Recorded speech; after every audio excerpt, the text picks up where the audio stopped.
Okay, onto the ground portion. Now, I'll start off just by saying engineers on the ground are very different to the engineers in space.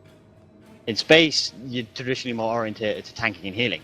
On the ground, the engineers are the most versatile thing you can have. They basically do every single one of the things that you can do on the ground. You can do DPS on the ground, you can do debuffing on the ground, and you can do tanking on the ground.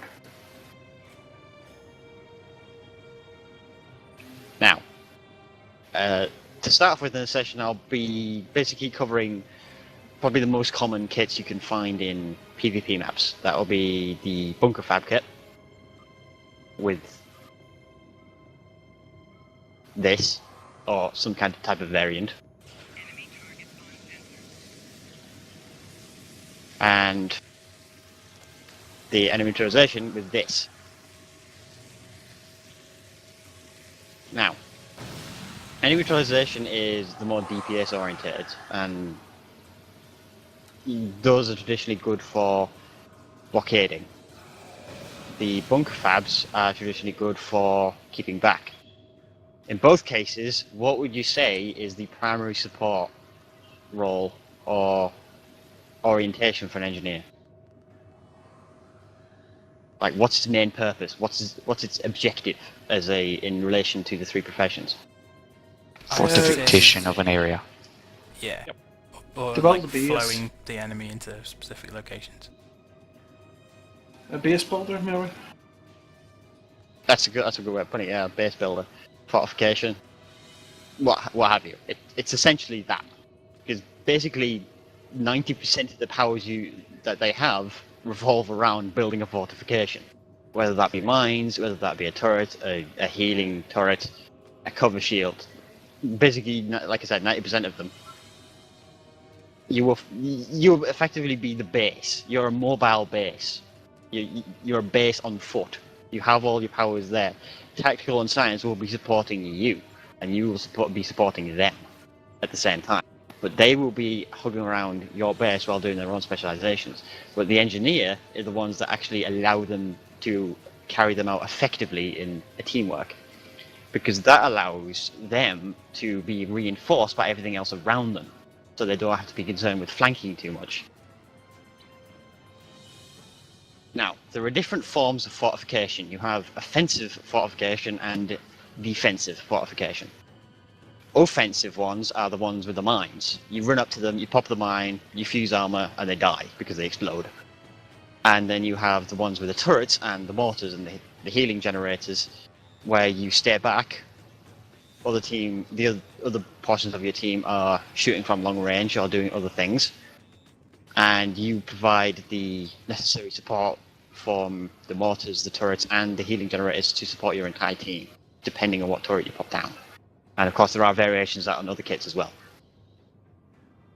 You do have a couple of multiple long-range abilities, like the support drone and the seeker drone if you've got the necessary kit as well. But most of the time, you will be stationary, unless you've got an offensive fortification kit like the neutralization. Probably one of the more infamous abilities an engineer can have is the orbital strike. Literally, your ship will rain fiery death down upon your opponent, and particularly with the recent buff, they now chase you as well. So that'll provide an interesting turn of events as well. Trait. Yeah, a trait, rather. So the thing about orbital strikes is it's an AoE. It's very powerful, and it's a flank as well. So of course you will do more damage automatically. If you see it, run. Yeah. So if you see it, just get out of the way, unless of course you can't. Now, the three different factions, the Feds, the Klingons, and the Romulans, all have different variants of their own orbital strike. They're basically the same power, but they do different things. The phaser can still stun you, the destructive will still debuff you, and the plasma will still debuff you. Plasma is probably the more dangerous of the three because it lights on fire, and the ground on fire whilst obliterating everything around you. Any questions so far before I move on?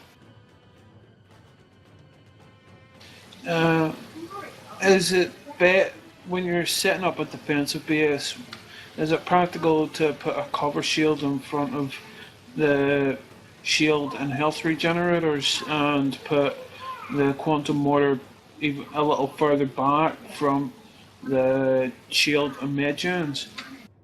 Yes, I would say to that. Simply because, well, first of all, that entirely relies on your opponent being in front of you. So you would probably require some kind of not so much an escort, more of a guard on the flanking, just keeping an eye and just in case anybody goes behind you. But traditionally, that is generally a recommended setup. You would probably traditionally put a turret at the front, either ahead or behind the cover shield. The cover shield covering the generators and maybe the mortar, or both of them out of the way, but in convenient places where your teammates can fall back to you. And also, to prevent another enemy team orbiter striking your entire items in one strike. So don't put it everything on the same place. Make sure you spread it out as a result, because your enemies will probably have an engineer and have their own orbital strike and AoEs as well. So don't put everything too close, and make sure your teammates spread out across your fortification. Otherwise, you're basically a vulnerable target of your own fortification. User joined your channel. Now, saying that, weapons are the next thing. We're going to move on to this. With the two different fortification types of those, offensive and defensive, you will probably find yourself wondering what would be the best weapon for you to use in those situations. Now, I'm going to ask you a question. As an offensive fortificationist with things like quarantine mine barriers, what would be your personal preference or the most recommended preference you think as a weapon? Pulse wave. Pulse wave. Sniper. Sniper would be for the defensive one. Not necessarily, because pulse wave, if you're offensive, requires you to get up in their faces. Where Yes, that's the point.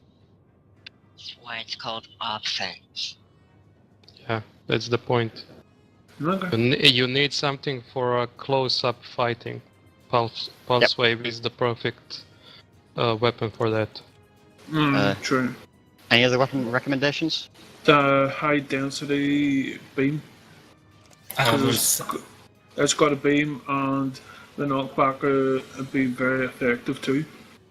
I would say it depends on the kits. If you are using fabrication, since fabrication is more defense, This one's then, offensive. Offensive, he's asking for offensive. Then yeah, I would say shotgun. The toaster rifle as well. That's another good one. Those can be used in both ways. Okay, so we've established the shotguns are good for short range when you're using offensive fortifications, and the toss rifle is good for both. Now, for defensive fortifications besides the toss rifle, what would you think would be the best weapon for that, and why? My temporal phaser, because it's really annoying. A phaser, Sniper.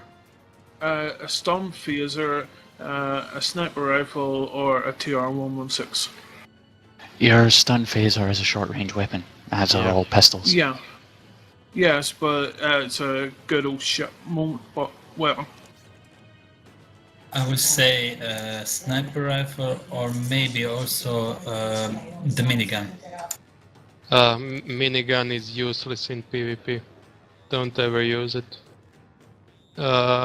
You got Follow? one right. Sniper rifle, like high density beam, or toss rifle, something like that. Don't ever use minigun in PvP ever. Okay, why? It's useless. Why? You're right. Too much of a spread.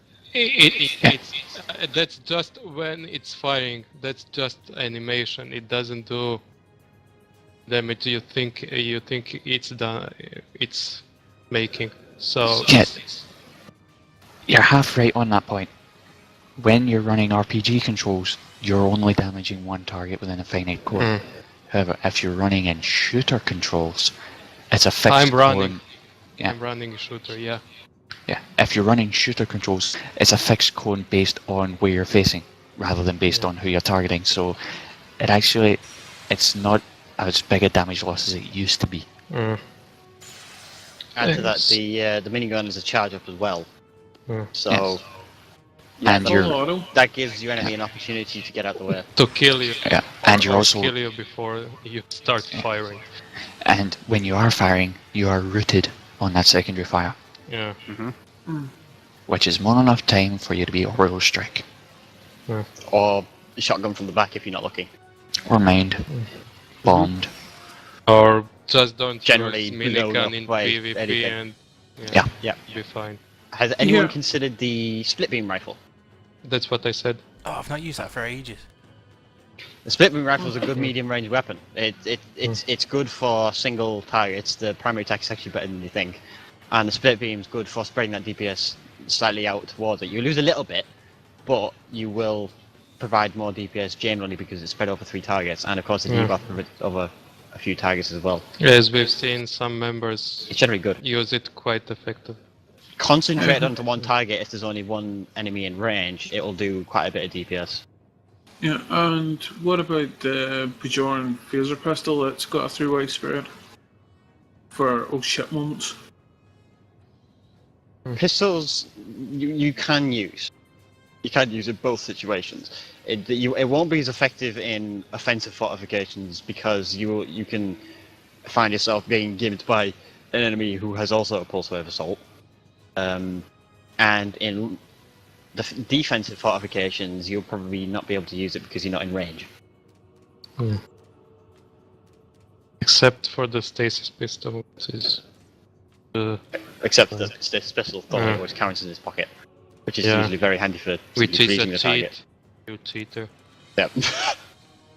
Hey, what about that weapon you get from the Romulan mission where you assault it's not New Romulus, but the first new homeworld,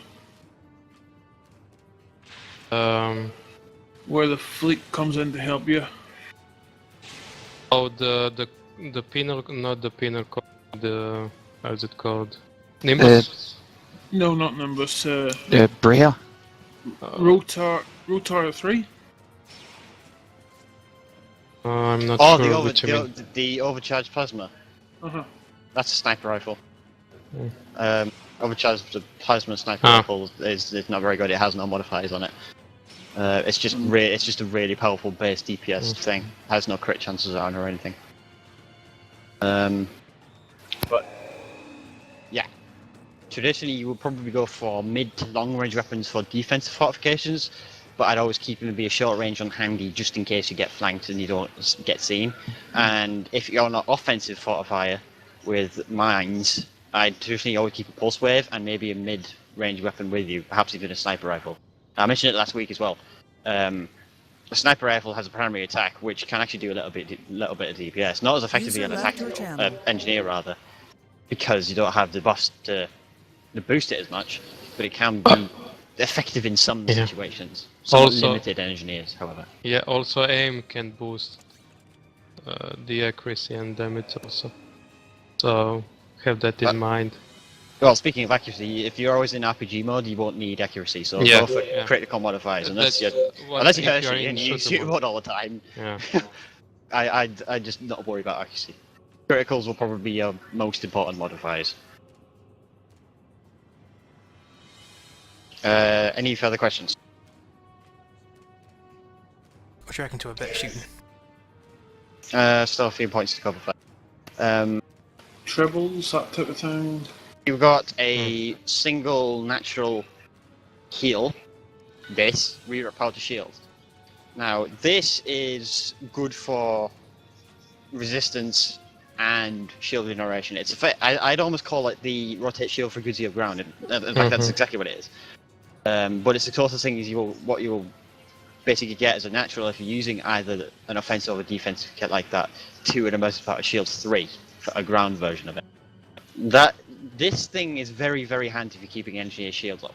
You will probably be more focusing on shield on this as well, but don't discount the hypos. You'll still need plenty of hypos because you will die at some point. Everybody always does on ground at some point. Even healers, even medics, they always die. Now, in both offensive and defensive fortification types, you are supporting your entire team. Now, there are some devices out there which you can fit in your device bar, which will help in this situation. I traditionally like to use the shard for confusing and for extra pets, and the Vidian canes for extra healing as well. There are also some other useful devices like cryo grenades and other such abilities like perhaps the holographic combat drone, little combat pets maybe, just to help you with a little bit more spam, just to annoy the enemies. Or Oh no, there's more pets coming also towards me. the Alachi flame crawler. That Yeah. thing is awesome. Yeah, that's a good point actually. The Alachi consumables, they're all pets in their own right. The mobile flamethrower crawler thing is ridiculously good, but of course, like I said, it's a consumable, so it's up to you if you want to use it or not. But and if you want to waste your lobby or buy it from an exchange or something. The turret is, for your information, useless. The crawler is awesome. So, like I said, there are plenty. You will traditionally probably use devices more so as an engineer, simply because you have a lot of spam already, and you can just increase that by simply putting things in device slots. Try to, if you're an offensive fortification with an energization kit, use weapons malfunction on a tactical officer, because it will destroy their entire gameplay. That one ability will prevent them from shooting, and the point of a tactical officer is to boost their damage. But if they can't shoot anything, it's done for. Don't forget about those weak capsules you can get from the Dominion featured series. One of them also does basically the same as what you were talking about there, wee. It stops them firing their weapons. Polar on weapons also prevents them from firing a weapon, so that's another good proc right there. Now, speaking of that, weapon energy types.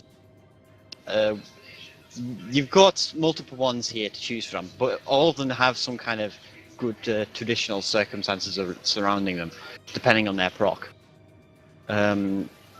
And each person probably has their own preference. Like Murray, he has a Polaron. I tend to use disruptors and the assault rifle. Other people use tetrions, phasers, anti-protons. It's more generalized on the ground. What you'll find is a much more versatile layout on the ground for energy weapon types. There are still anti-protons out there. There are disruptors, Polarons, tetrions, phasers. They're all there. Plasmas even. Yeah. So expect basically every weapon type to be thrown at your face, because that will probably happen at some point. Especially with plasma crawlers around. Wouldn't the plasma weapons be one of the better ones, because can they set you on fire? Like the turrets and all? That's a good point.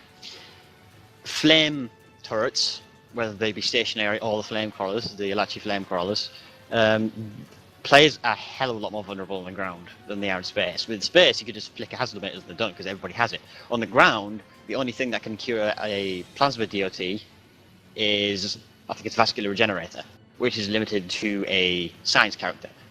So what you'll find is, if you use a plasma weapon, you can debuff them. And that's why I said earlier that the Romulans have the advantage in orbital strikes, because you light them on fire. And they cannot cure it if they are not a science. So they will, basically the plasma fire will just simply debuff them and simply kill them because they're on fire. You may die in the process, but at least you'll take them with you because you just lit them on fire. Fire's good. Yeah, you'll all die. And another thing is to try combining your, whether it be, well, in this case, offensive ability like a fuse armor with an orbital strike and maybe a grenade from a tactical officer, or a lot of DPS from a tactical officer, to effectively use maximum potential of your orbital strike and that officer as well. So don't rule out any ability in your power tray. They will all probably be needed at some point. Even the rifle butt, that can be handy in a pinch. Oh yeah. For actually, no, I've already covered that, haven't we? Any questions?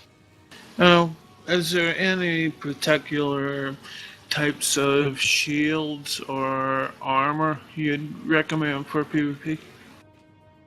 This is a bit of a tricky one, essentially, for ground. It's much more.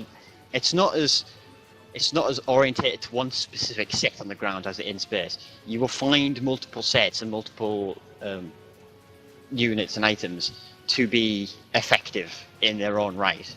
Elite fleet armors, for example, are very good, and there are multiple versions of that. And in fact, as a matter of fact, the elite fleet energy armor is extremely good because of the nanite. It effectively gives everybody a free nanite health monitor, which used to be unique to science but isn't anymore. And the elite fleet adaptive special shield has an adaptive, like the elite fleet shield. But don't just limit it to options there. There are plenty of options like Omegas, you've got honor guards, you've got MACOs. It depends how you want to go, but I would usually go for possibly as much resistance as you can, but try to spread your specializations out of time. So, for example, I'm running this armor, which gives me a boost to my shield generation, but provides me with quite a bit of resistance at the same time, and of course it's got the nanite on. But if you're a tactical officer, you will do something different, and a science officer will probably do something different as well. So don't rule out every single armor just because you want type of thing. This. Yeah, that's another good one there. And you can flex around with it. You can use a more if you think an armor's more biased towards a tactical officer, use it on an engineer if you want to boost the DPS. It depends what you're doing, and there are so many variants and so many variations you can do. But what this all boils down to is engineers, your fortification. You are essentially the base. You carry the supplies and the fortification needed for everybody to support around you. You fall, the others will have to either make do or fall back to another location. You are the base.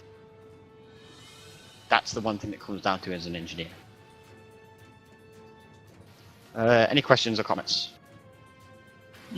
What about the other types of kits that, have combat supplies and all that? How helpful are those? I'll be covering them in later dates because we don't want to cram too much in and it'll take too long anyway. This so is just two let's spread it popular out. ones. Yeah, we'll cover more rare kits that, well, I wouldn't say exactly rare, but more kits that are not as common, shall we say, that don't tend to be used as much in PvP and the ground, but still are used in later dates. Okay. So I think that's it.